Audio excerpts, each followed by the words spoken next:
Welcome back, folks. This is Yankees Unloaded. I'm Jake Ellenbogen. He is Gary Sheffield Jr. And today we are going to be talking about a really pathetic offensive performance by the New York Yankees in a 2-0 loss to a bad baseball team. Before we dive into it, be sure to like, subscribe, and comment. Follow me on social media at JK Bogan. Follow Gary at Gary Sheffield Jr. And follow the show at Yankees Unloaded. Gary, I don't want to dive right into the negativity right away because first off, Carlos Rodon pitched. He wasn't the most dominant in this start, right? This was his most efficient start. He hasn't gone 7 innings in 18 starts. It took his 19th start to go to 7 innings with the Yankees. That is the one good thing I'll take away from this game. Aside from that, today was such a train wreck. It just, and by the way, my blood pressure was through the roof for about 6 innings. I still hadn't gotten over that hack of a freaking umpire, dude. We were just talking about God complex on this podcast last episode. And then this dude was like, bet, and just raised the bar. It's like, hold my beer. Jake, so of course I complained, but this is after last game and having the umpires essentially show their God complex at home plate. Now, I guess, and you said, hey, I can deal with this everywhere else on the field, but I can't deal with it behind the plate. And your point was proven the next day.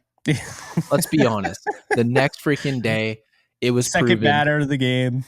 And you know what's so funny about this is that the other day when we were complaining about these umpires, there were people trying to extend an olive branch for these umpires, and that's fair. I mean, everyone has the right to their opinion, but they made the argument that the umpire was right in that balk call. So when you saw the arguments happening, and we even said, yeah, I can see why he called a balk there, but it's the attitude of the calls is where we had the issue. And they said, well, if he's right, he should be able to bring that energy. And I said, well, hold on a second. You shouldn't be bringing the energy to anybody. Yeah. Your job is to get out of the way. And so in my opinion, from first pitch from the jump in this game, home plate umpire Hunter Wendelstedt, whatever his name is. Yeah. He established his dominance and his message on this game, which, by the way, was not against the Yankees. He was horrible across the board. Had no idea where the outside part of the strike zone was. It didn't matter if Trevino was framing it. It didn't matter if the A's catcher was framing it. It didn't make a difference. So to see that happen and watch the game change before our eyes to the point where we're no longer thinking about how much our offense is struggling. We weren't worried about Rodon. We weren't thinking about Judge's struggles. We flat out were just sitting there thinking, how do we survive these at-bats when guys were already struggling, and then now you just open up a foot outside? It made it so that this game almost felt like it shouldn't have counted, which you have to give Oakland their credit. They played with the same strike zone we did today, and we're going to do that. But my God, that shit was terrible. It was terrible, and that's not even the thing that made my blood boil the most. It was the fact that Boone got tossed. And look, the umpire tossing a manager has no effect on me or you, right? But there is something to be said because it's like there are fans that'll be like, oh man, Boone getting tossed. Like, I love to see that fire. But I mean, first off, let's take you back. It's like how we got into this. Okay. A batter was hit by Rodon. He also clearly went, right? That's clear. So it should have been a strike. Sorry. That's by the rules. Doesn't mean you're hit. You get to swing like that, So he swung. He looks down at first base because apparently this guy, Hunter or whatever, couldn't make a call. So the first base guy says he didn't swing. So boom, hit by pitch. Everything's good for them. Boone wasn't happy. So he voiced his opinion. He was fired up. And then, like, without really expecting it, and like he just explained it in the post game that I watched because I was very curious to get his thoughts. And basically he said, he was saying like, hey, I'm not blaming you, Hunter. I just want to know, like, just like you can also do that. Like, you can make that call yourself.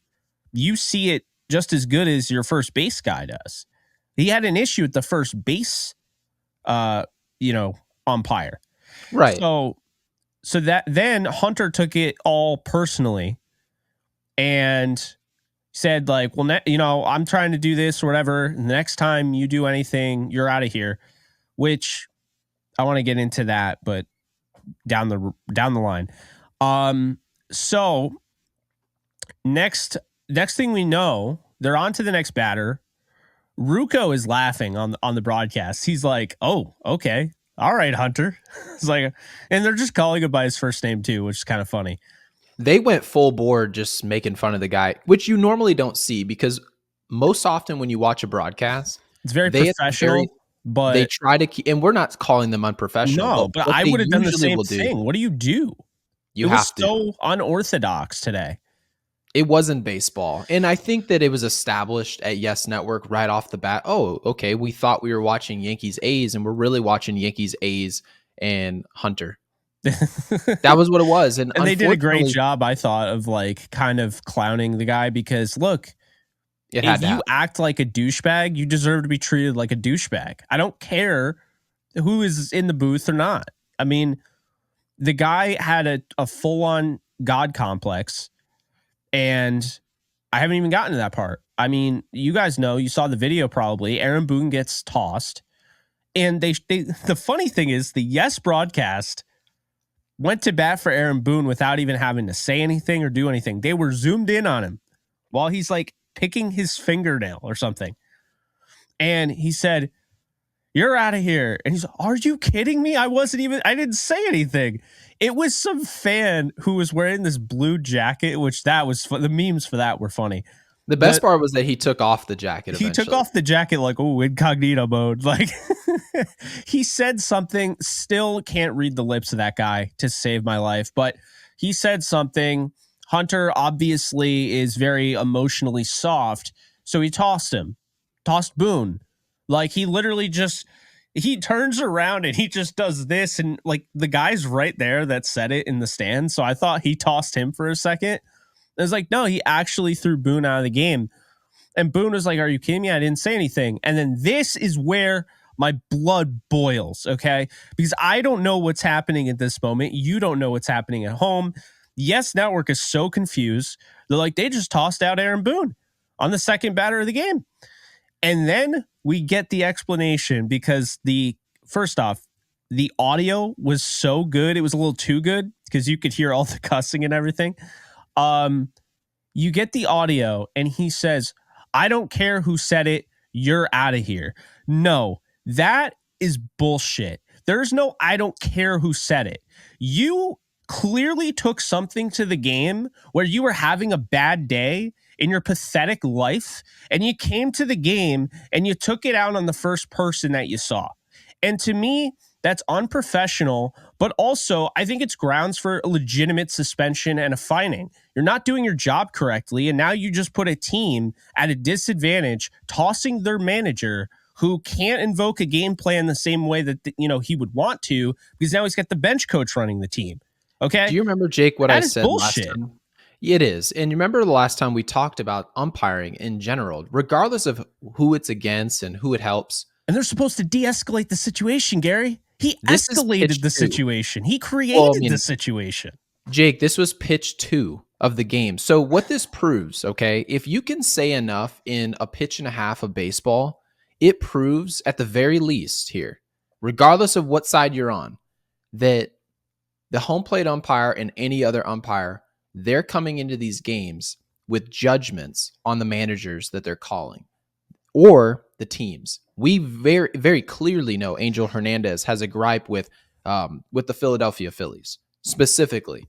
You're talking about Bryce Harper. You're talking about Schwarber. Now, definitely Harper has blasted him publicly. Now, again, it's your job. Do you want to be criticized publicly? No.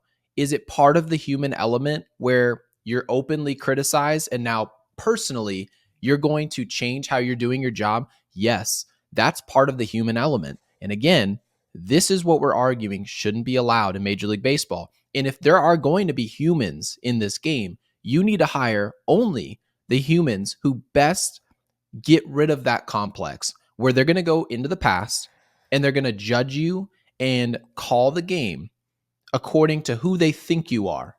And that's a problem. Aaron Boone came into this game, and the home plate umpire thought he knew Aaron Boone to a T and essentially had bunny ears, and we lost our manager for the game, who, by the way, has been calling a great season from the dugout. Yeah. So we really enjoy the job he's doing. Did it probably impact the Yankees to lose this game? I can't say that. But what I can say is that he would have helped. So it was just stupid. It was bad for baseball. It will always be bad for baseball. Anytime we're talking about umpires as opposed to the players, as opposed to the managers Yeah. or general managers, we are talking about a guy who's not good at his job and is taking it personal. He said, who cares who said it? No, it didn't matter. You're right. Who cares who said it? It could have been Aaron Boone who said it. You're talking about pitch 2 in this game. He shouldn't be ejected. It's ridiculous. Yeah. And there's two things I want to say. The first thing is, to me, if you go off the handle that quickly, yeah, okay, we can talk about the emotionally soft aspect of it and how big of a loser you are. But in reality, Gary, the first thing I want to say is that it tells me their job is way too protected. They are way too comfortable. They, run around like they're playing cops. Okay. We're the law. You're not. People are here to see us. No, newsflash. No one is here to see you. They hate you. No one likes umpires. I mean, have you ever met someone that got an umpire's signature before a game? No. Me either. I mean, think about it.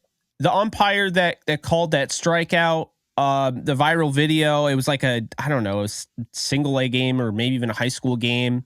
And the guy, obviously the batter was acting ridiculous. Okay. It was a bad call, but he's jumping up and down like, are you kidding me? And then the umpire calls it. It's way outside, like in the other batter's box, and he punches him out for the game over.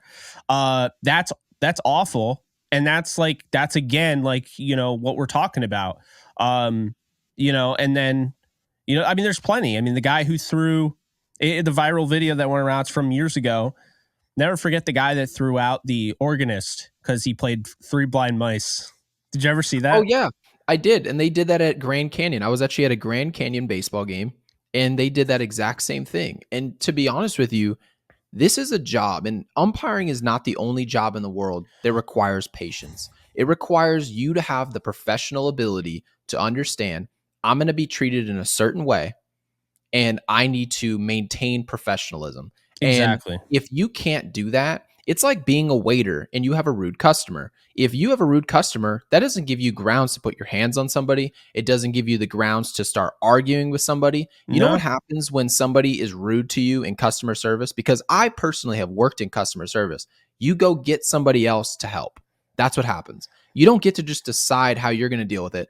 Oh, okay, you want to deal with me today this way? Well, I'm going to amplify that. You go take a shower on pitch 2 of the game. So you can very clearly see on TV, national television, the cameras are there. We're all watching the same thing. They have an attitude about how they're going about their business. They think they need to be addressed exactly the way that they need to be in order to be fair. Anytime you have that in a game where people are making livings, people are out here trying to win a pennant, they're trying to win a World Series, and you're talking about a job that affects economies. The New York Yankees being a part of a World Series, and I know we're talking about one game of the regular season, but again, these umpires are going to be there in October. These same umpires. Now, this guy might not get an assignment because he's absolute buttwater. However, these other umpires are just as protected as this guy. The same job. Yeah. The only difference is they're getting a little bonus at the end of the season. All of them are well paid, unfortunately. So I think the conclusion here is that the human element, at some point or another, something's got to give. I'm not trying to lose people their jobs, or we're trying to put robots in there and say humans just can't do this job. No, it's the human element can't be a part of this job. And I think that's the biggest issue that we're seeing. And yeah, is there going to be a bad strike zone when you have a human back there every once in a while? Yeah, but we can get past that. We eventually can work past it. But when you're talking about bringing it to a personal level and allowing people not to be a part of a game because your butt hurt, that's where I individually have a problem. I agree. I was already heated from last night with the Colorado Rockies ending of that game because that's a home run. StatCast literally shows it's a home run. And my thing is, if we have the launch monitor and we have StatCast, that already knows it's a home run. Why do we need an umpire to be like, nah, the fan interfered, he's out? I mean, that's just awful. But I'm not going to get into that because that's not what this is about. My second point on this, and I want to make this very clear. Because I've been following and I've been covering the NFL for as long as I have, I can tell you right now, I've watched Bill Belichick, I've watched Sean Payton, I've watched all sorts of head coaches say way worse than what most of these managers say to these umpires, and they don't get tossed. I've never seen a head coach get ejected in football. Okay. And you see basketball head coaches and they're on the court. That's actually true. They don't get ejected. And you have, NHL coaches, they're a little different because they stay in their box. They don't come out, but they say some heinous things. And you never see ejections. One reason I think a lot of people don't respect baseball is because it's the opposite of what you would think. It's too traditional. It's like we never got over the fact, like, yeah, okay, respect your elders, respect the umpire, right? I was always told to respect blue. That's just how I was raised. I played baseball. I get that. But at the same time, you have to respect the players. You have to respect the coaches. There's no respect from these umpires. And that's really what it comes down to. And to me, there needs to be a process. You can't just do things in the court of law, right? There's a process to everything, right? There's a process in literally everything in any industry. But with umpires, you can toss someone if you don't like the way they look at you. Why is that? There should be no way in hell that you should be able to eject anybody in the first at bat of the game, the second at bat of the game.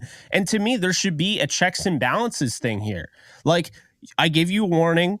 Okay. I give you a second warning. Strike 3, you're out. I'm throwing you out of the game. See, with the NFL, with the illegal hits, you don't even get ejected for that. You have to have like 2 personal foul penalties to get ejected. So there's too much subjectivity in baseball, and we're leaving the power in the hands of the people we frankly don't want to be in power. Yeah. And we've complained about commissioners. It's all about subjectivity. Think about it. Yeah. There were 3 batters hit today, Gary. So based on what we've seen in the past, wouldn't that be grounds for throwing guys out or at least warning a bench? Technically, yes. Technically, you can watch a first inning pitch.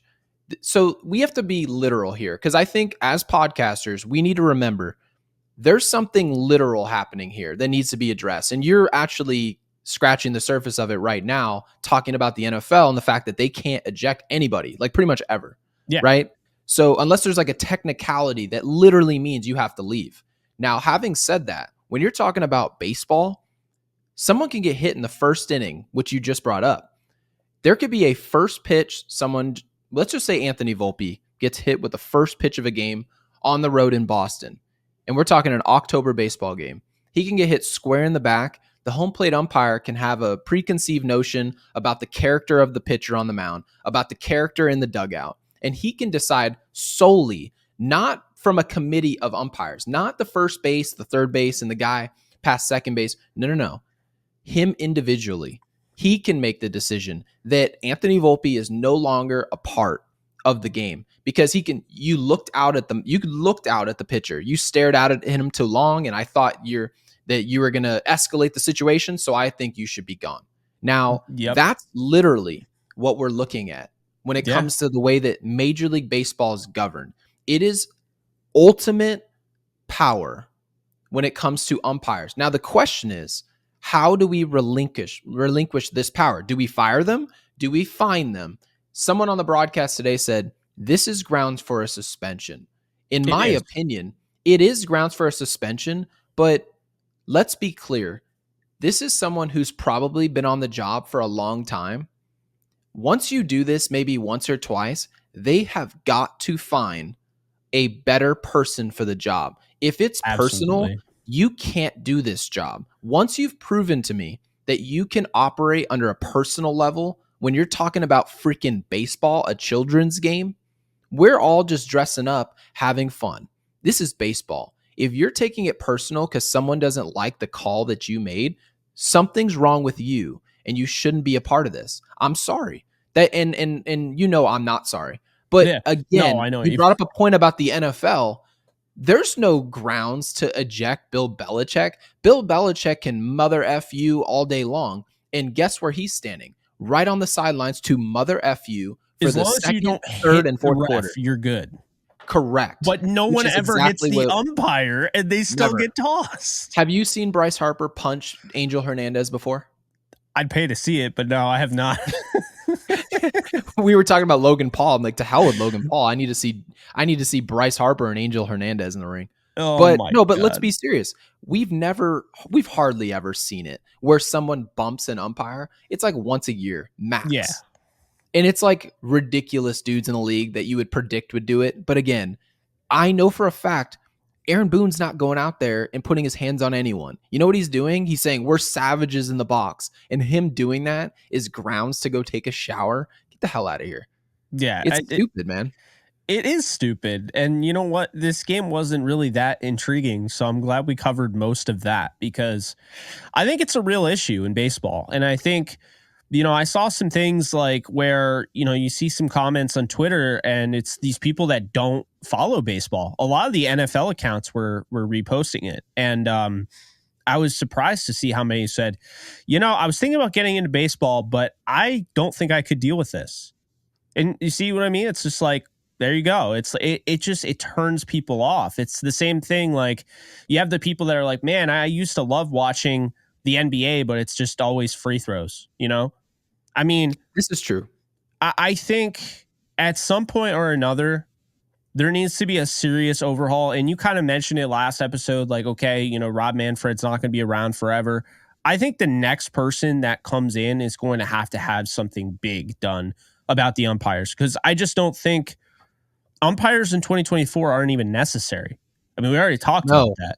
No, because these games, baseball is not a game that's a subjectively called game. For example, the NFL is. The NFL, we talked about it last episode. Yeah, did he hold him too much for the point where he couldn't actually go up for the ball? That's going to be subjective. It's not going to be as much of an objective call as the way baseball is with a strike zone. Now, the crazy part is like we're sitting here talking about the game of baseball where all the power is in the hands of a Major League Baseball umpire to which we really don't want to build a relationship with him at all. And we want to be clear on this show. Jake and I agree. At some point or another, there needs to be some level of respect and where you quit bitching about the strike zone, you quit bitching about this call, that call, whatever it is. But the issue at hand is that there is no threshold. There is no line in the sand that you can't cross. It's all subjective. And no one has to agree with the decision that was made except for one individual who clearly is back there because he does have a God complex. It's a problem. And at some point or another, like you said, Jake, there has to be a checks and balances to where they say, we need to, maybe you can have the authority to put something in motion that needs to be addressed that's dangerous out on the field. Yeah, umpires have to have some form of power, but who determines that he's gone too far? Right now, there is nobody. There's no one. We haven't heard of suspensions.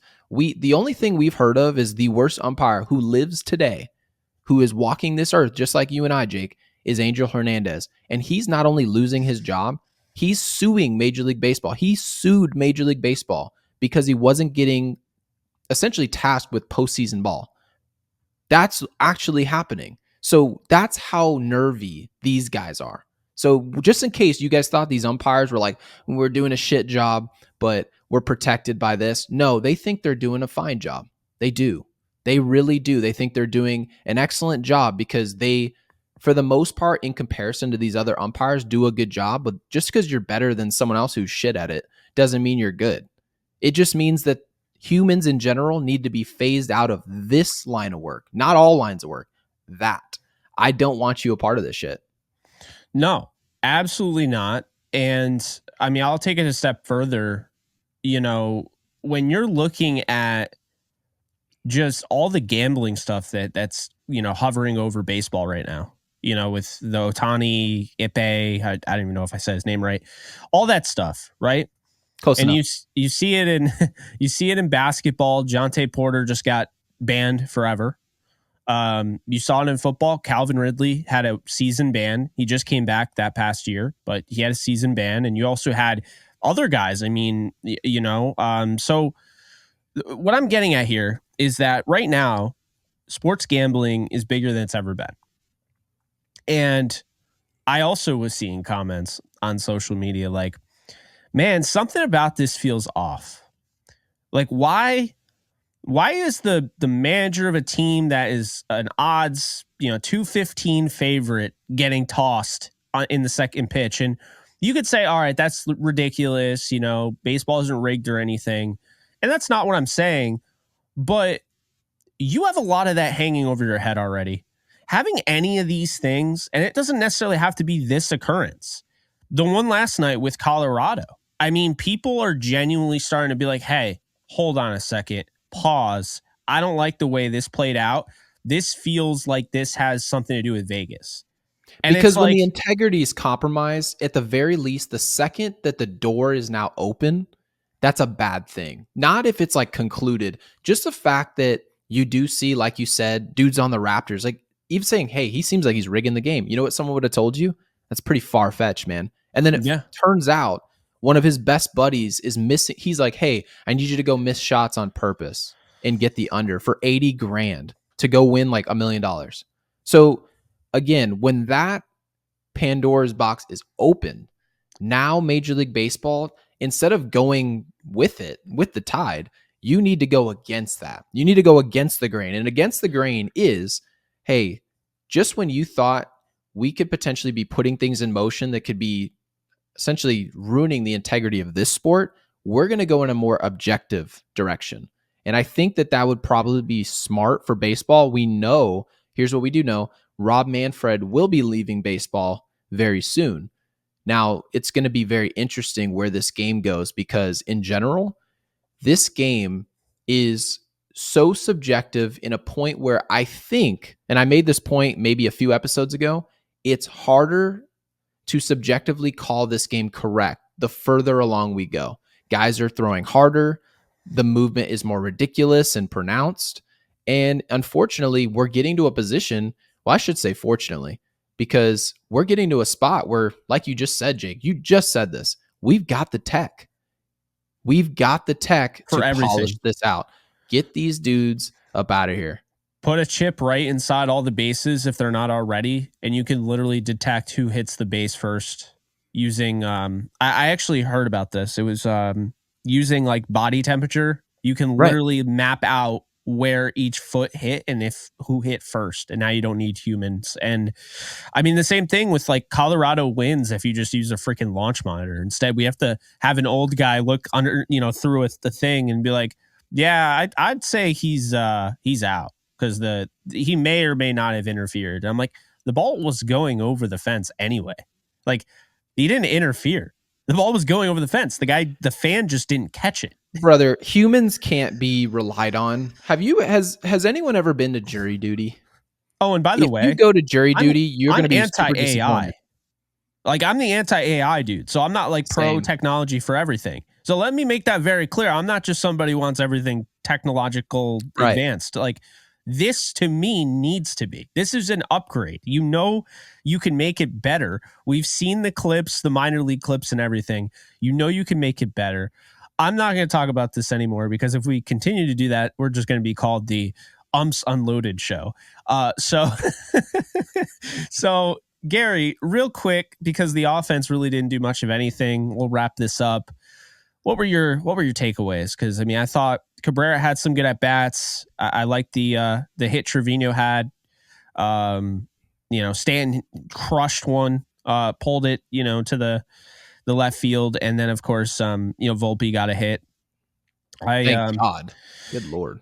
Yeah, there were some things I liked. I mean, I don't want to just be like everything was a dumpster fire today. Verdugo, let me talk about something good. Verdugo was the most impressive to me. Those two walks, the only two of the game. it's pretty impressive to be able to draw a walk with that strike zone today. So let's talk That's what about I'm what was saying.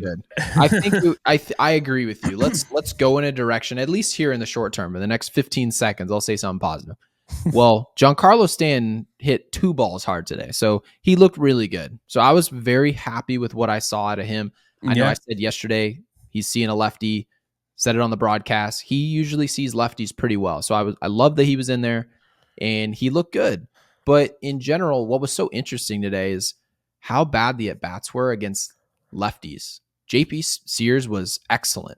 He was awesome. Excellent today. I missed him. He had 3 or 4 pitches working today, and you have to tip your cap when someone shows up and there's low-hanging fruit. Somebody's giving 6 to 12 inches off the plate on one side of the plate. To lefties, it's going to be that fastball running in, and to righties, it's going to be that backdoor cutter or slider away. It was consistent for both sides. And JP Sears and Carlos Rodon, I thought, did an excellent job exposing that strike zone. And I did mention towards the middle of the game, I brought it up on Twitter, that it was interesting when I saw Ian Hamilton come into the game, and you've got runners on base. Clearly, you need to get the out. It's a low-scoring 0-0 game. And Trevino decided to call. Now, I don't, of course, know whose decision it was, but instead of going away where the strike zone was being given away, you can say, that was where the strength of the strike zone was and most opportunistic for pitchers. Instead, they went with a fastball inside and hit the batter. And we did that multiple times today. We did that with Carlos Rodon. We threw a couple back foot sliders that clipped some guys. I know they didn't hit them hard, but I was intrigued by those decisions. Of course, they didn't really come back to haunt us. Hamilton got out of the inning. Rodon did the same thing. So in general, overall, I liked what I saw, except for the fact that, I mean, again, we're not getting much out of Judge. He's just flat out missing pitches in the zone, and that's something that will change. I can't say that he's not healthy. He hasn't told us that. We have no reason to believe that it's anything health related, so I guess that's good news. But again, like you said, Verdugo's at bats have been what we wanted. He's not a guy who's going to go. To be honest with you, I wasn't expecting him to work walks either, and he's actually doing that, which makes him that much more dangerous. The only one today. Verdugo's usually the dude who doesn't walk, doesn't strike out, and will just go up there and put the ball in play and hit 250. But he's showing us he also can do both. So I think he had a really impressive day. Love the at bat from Trevino going up the middle, had to happen. So yeah, there are a few bright spots. I know it's really difficult to find those when you have 3 freaking hits against the Oakland Athletics and lose 2-0 at home, but it is what it is. And I can't say games like this are going to happen because obviously we've called multiple games where this has happened. It's baseball, and they've got to get off the mat because they've been punched in the chin. And hopefully the zone is better tomorrow and more opportunistic for these hitters. Yeah, and I kind of got the vibe early on in the game when he's calling that outside pitch a strike. I'm like, okay, so this is going to be like a 1-0 game. I mean, it's just because they already weren't hitting well.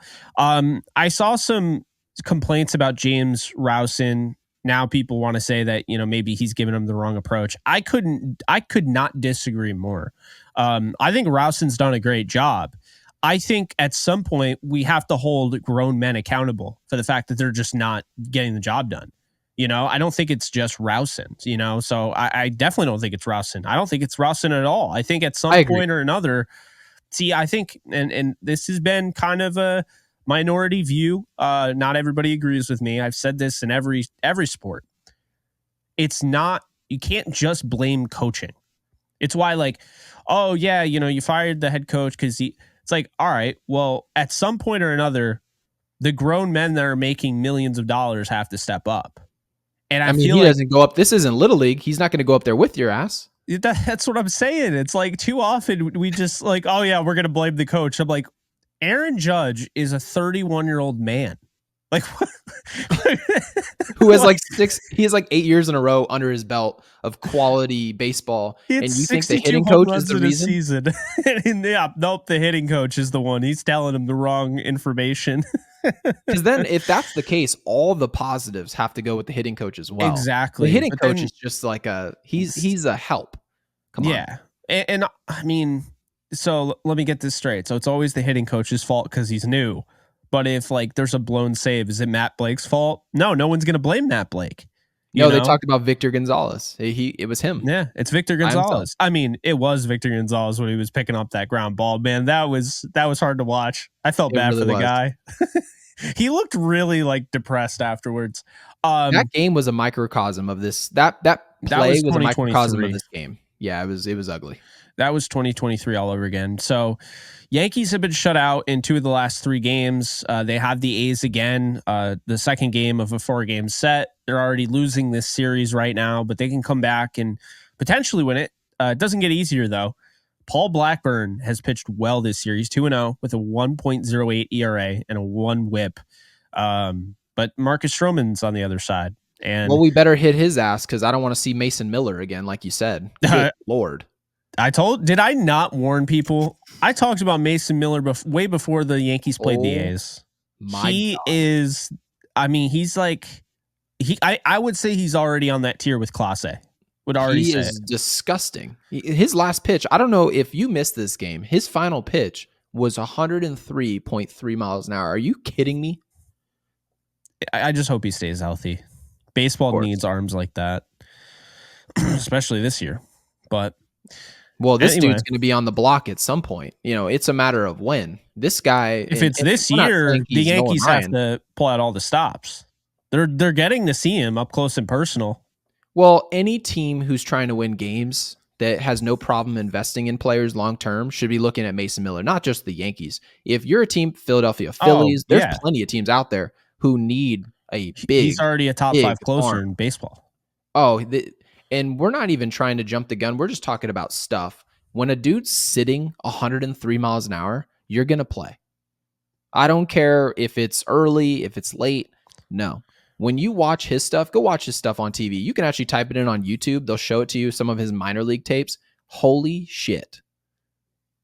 I'm so glad. Well, like, I'm not glad that he came out and destroyed the Yankees, but I'm glad you got a chance to see it because I brought him up and you're like, yeah, I don't know who this Mason Miller guy is, but I didn't know him live, but you told me to watch him, so I YouTubed him. And I said, well, hopefully we don't really see him. But again, this was like low quality footage, didn't really look like, yeah, I see the gun says 102, but when I saw it today, what you saw him do to Volpe, Soto, and Judge, I know Judge is struggling, but Soto's not.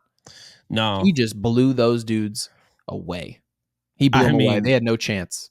Yeah, when he blew that 103 by Soto, I was like, oh boy. But I mean, I told you, I said the game was chalked up.